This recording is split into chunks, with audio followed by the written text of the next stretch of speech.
Hello developers, നമ്മൾ ഇന്ന് discuss ചെയ്യാൻ പോകുന്നത് PHP ടൈപ്സ് ഓഫ് ഇൻഹെറിറ്റൻസ് ആണ്. അപ്പൊ ഇൻഹെറിറ്റൻസ് എന്താന്നുള്ള ഡീറ്റെയിൽ വീഡിയോ നമ്മൾ പ്രീവിയസ് വീഡിയോസിൽ ചെയ്തിട്ടുണ്ട്. അത് കാണാത്തവർ പോയി കണ്ടിട്ട് വരിക കേട്ടോ. ലിങ്ക് ഞാൻ ഡിസ്ക്രിപ്ഷൻ ബോക്സിൽ കൊടുക്കാം.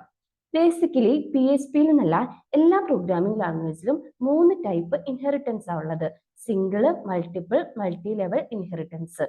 ഇതിൽ സിംഗിൾ ഇൻഹെറിറ്റൻസ് ഭയങ്കര സിമ്പിൾ ആണ്. ഒരു ചൈൽഡ് ക്ലാസ്സും പാരന്റ് ക്ലാസ്സും ഉണ്ടാവും. ഈ ചൈൽഡ് ക്ലാസ് പാരന്റ് ക്ലാസ്സിനെ എക്സ്റ്റെൻഡ് ചെയ്ത് യൂസ് ചെയ്യും. മൾട്ടിപ്പിൾ ഇൻഹെറിറ്റൻസ് PHP ഡയറക്റ്റ് ആയിട്ട് സപ്പോർട്ട് ചെയ്യുന്നില്ല. അത് നമുക്ക് ഇന്റർഫേസിന്റെ ഹെൽപ്പോടെയാണ് നമ്മൾ ഇംപ്ലിമെന്റ് ചെയ്യുന്നത്. അത് നമുക്ക് നെക്സ്റ്റ് വീഡിയോയിൽ കാണാം.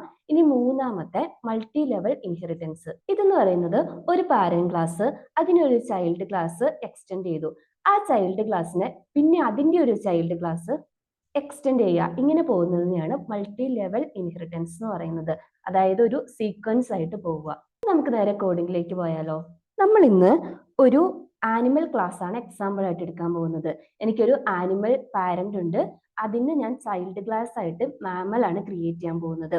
അപ്പൊ ആനിമൽ ക്ലാസ്സിൽ കോമൺ ആയിട്ട് നമുക്ക് ആനിമൽസിന്റെ പ്രോപ്പർട്ടീസും ഫങ്ഷൻസും ഒക്കെ ഡിഫൈൻ ചെയ്യാം. പിന്നെ മാമൽ ക്ലാസ് ഈ ആനിമൽ ക്ലാസ്സിനെ എക്സ്റ്റെൻഡ് ചെയ്യും. അപ്പൊ എന്താണ്, ഒരു സിംഗിൾ ഇൻഹെറിറ്റൻസ് അവിടെ വന്നു അല്ലെ, ഒരു പാരന്റ് ക്ലാസ്സും ഒരു ചൈൽഡ് ക്ലാസ്സും.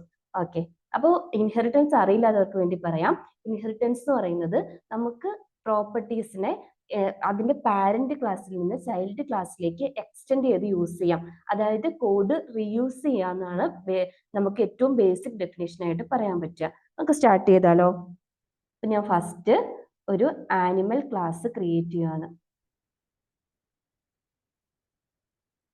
എന്നിട്ട് അതിൻ്റെ അകത്തൊരു ഫങ്ഷൻ, ഒരു ഈറ്റ് എന്ന് പറഞ്ഞിട്ടൊരു ഫങ്ഷൻ ക്രിയേറ്റ് ചെയ്യുന്നു.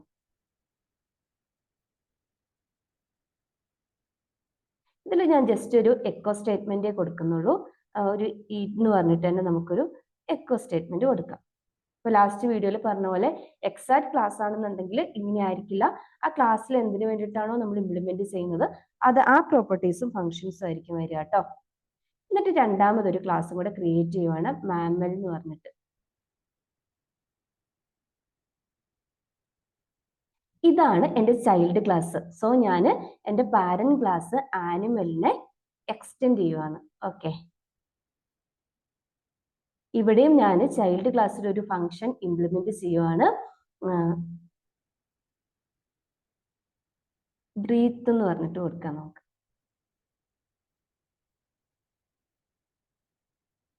എഗെയിൻ നമുക്ക് ഇവിടെ ഒരു എക്കോ സ്റ്റേറ്റ്മെന്റ് കൊടുക്കാം. ബ്രീത്ത് എന്ന് പറഞ്ഞ തന്നെ കൊടുക്കാം അല്ലെ. ഓക്കെ, അപ്പൊ ഇവിടെ ഒരു പാരന്റ് ക്ലാസ് ആയി, ചൈൽഡ് ക്ലാസ് ആയി. നമുക്കിനി ഇവിടെ ചൈൽഡ് ക്ലാസിന്റെ ഒബ്ജക്റ്റ്, അതായത് മാമൽ ക്ലാസിന്റെ ഒബ്ജക്റ്റ് ക്രിയേറ്റ് ചെയ്തിട്ട് എങ്ങനെയാണ് പാരന്റ് ക്ലാസ്സിനെ എക്സ്റ്റെൻഡ് ചെയ്യുന്നതെന്ന് നോക്കാം.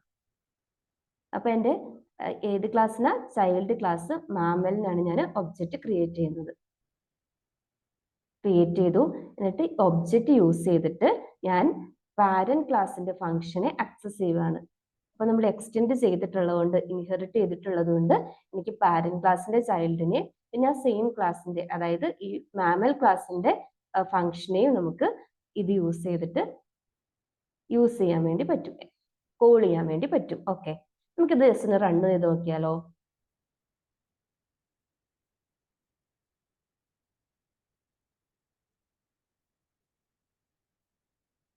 ഇവിടെ കണ്ടില്ലേ, നമ്മൾ പാരന്റ് ക്ലാസ്സിൽ കൊടുത്തിരിക്കുന്ന പ്രിന്റ് സ്റ്റേറ്റ്മെന്റും ചൈൽഡ് ക്ലാസ്സിൽ കൊടുത്തിരിക്കുന്ന പ്രിന്റ് സ്റ്റേറ്റ്മെന്റും വന്നു. നമ്മൾ എന്താ ചെയ്തത്, നമ്മുടെ ചൈൽഡ് ക്ലാസ്സിന്റെ ഒബ്ജക്റ്റ് യൂസ് ചെയ്തിട്ടാണ് നമ്മൾ ഇത് രണ്ടും കോൾ ചെയ്തത്. ഇതാണ് കോഡ് റീയൂസബിലിറ്റി. അപ്പൊ നമുക്ക് ഈ ചൈൽഡ് ക്ലാസ്സിൽ ഈ ഒരു ഈറ്റ് ഫംഗ്ഷൻ വേണമെങ്കിൽ എഗെയിൻ ഈ പാരന്റ് ക്ലാസ്സിൽ, ചൈൽഡ് ക്ലാസ്സിൽ വന്ന് ഡിഫൈൻ ചെയ്യേണ്ട, പാരന്റ് ക്ലാസ്സിന്റെ ഫംഗ്ഷനെ നമ്മൾ റീയൂസ് ചെയ്തു. ഇതിനു വേണ്ടിയിട്ടാണ് നമ്മൾ മെയിൻലി ഇൻഹെറിറ്റൻസ് യൂസ് ചെയ്യുന്നത്, കോഡ് റീയൂസബിലിറ്റി.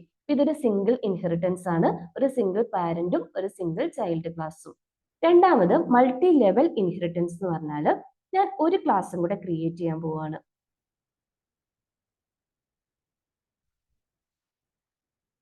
ഒരു ക്യാറ്റ് എന്ന് പറഞ്ഞിട്ട് ഒരു ക്ലാസ് ക്രിയേറ്റ് ചെയ്യുന്നു. അതെന്റെ പ്രീവിയസ് ചൈൽഡ് ക്ലാസ് മാമലിനെ എക്സ്റ്റെൻഡ് ചെയ്യുന്നു. ഓക്കെ, എന്നിട്ട് ഇതിൻ്റെ അകത്തൊരു ഫംഗ്ഷൻ ഞാൻ അഗൈൻ എഴുതുവാണ്.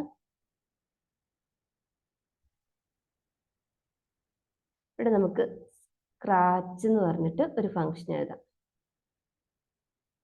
ഓക്കെ, എഗെയിൻ നമുക്കൊരു എക്കോ സ്റ്റേറ്റ്മെന്റ് കൊടുക്കാം. സ്ക്രാച്ച് എന്ന് പറഞ്ഞ് തന്നെ നമ്മളൊരു എക്കോ സ്റ്റേറ്റ്മെന്റ് കൊടുക്കണം. ഓക്കെ, അപ്പൊ എന്താണ് ഇവിടെ ഒരു ഹയറാർക്കി വന്നില്ലേ? ആനിമൽ ക്ലാസ് മാമലിനെ എക്സ്റ്റെൻഡ് ചെയ്തു, മാമൽ ക്യാറ്റിനെ എക്സ്റ്റെൻഡ് ചെയ്തു, സോറി ക്യാറ്റ് മാമലിനെ എക്സ്റ്റെൻഡ് ചെയ്തു. ഇനി ഇതുപോലെ ഒരു സീരീസ് ആയിട്ട് നമുക്ക് എക്സ്റ്റെൻഡ് ചെയ്യാം. ഇതാണ് മൾട്ടി ലെവൽ ഇൻഹെറിറ്റൻസ്. നമുക്കൊന്ന് ഇവിടെ നമുക്ക് ഏത് ക്ലാസ്സിന് ഒബ്ജക്റ്റ് ക്രിയേറ്റ് ചെയ്യാം? ഇവിടെ നമുക്ക് ക്യാറ്റ് എന്ന് പറഞ്ഞിട്ടുള്ള ക്ലാസ്സിന് ഒബ്ജക്റ്റ് ക്രിയേറ്റ് ചെയ്തിട്ട് ബാക്കിയുള്ള അതിന്റെ പാരന്റ് ക്ലാസ്സുകളെയൊക്കെ എങ്ങനെയാണ് അക്സസ് ചെയ്യുന്നത് നോക്കാം.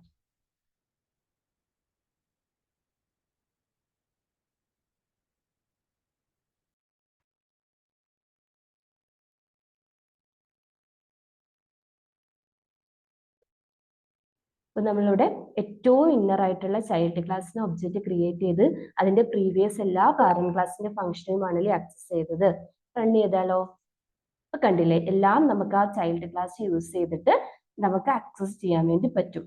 ഇനി മൂന്നാമത്തെ ഇൻഹെറിറ്റൻസ് മൾട്ടി ലെവൽ ഇൻഹെറിറ്റൻസ് ഞാൻ പറഞ്ഞ പോലെ തന്നെ ഡയറക്റ്റ് ആയിട്ട് സപ്പോർട്ട് ചെയ്യുന്നില്ല. ഇൻഹെറിറ്റൻസ് സപ്പോർട്ട് ചെയ്യുന്നില്ല. അത് നിങ്ങൾക്ക് എന്ത് ചെയ്യാൻ വേണ്ടി പറ്റും? ഇന്റർഫേസ് യൂസ് ചെയ്തിട്ട് ഇംപ്ലിമെന്റ് ചെയ്യാം. അത് നമുക്ക് ഇന്റർഫേസ് പഠിച്ചതിന് ശേഷം നമുക്ക് ഇന്റർഫേസ് യൂസ് ചെയ്ത് മൾട്ടിപ്പിൾ ഇൻഹെറിറ്റൻസ് ഇംപ്ലിമെന്റ് ചെയ്യാമെന്ന് നോക്കാം. ഓക്കെ, ഈ വീഡിയോ ഇഷ്ടപ്പെട്ടിട്ടുണ്ടെങ്കിൽ ലൈക്ക് ചെയ്യുക, കൂടുതൽ വീഡിയോസിന് വേണ്ടിയിട്ട് സബ്സ്ക്രൈബ് ചെയ്യുക, നിങ്ങളുടെ സജഷൻസ് കമന്റിൽ മെൻഷൻ ചെയ്യാം കേട്ടോ.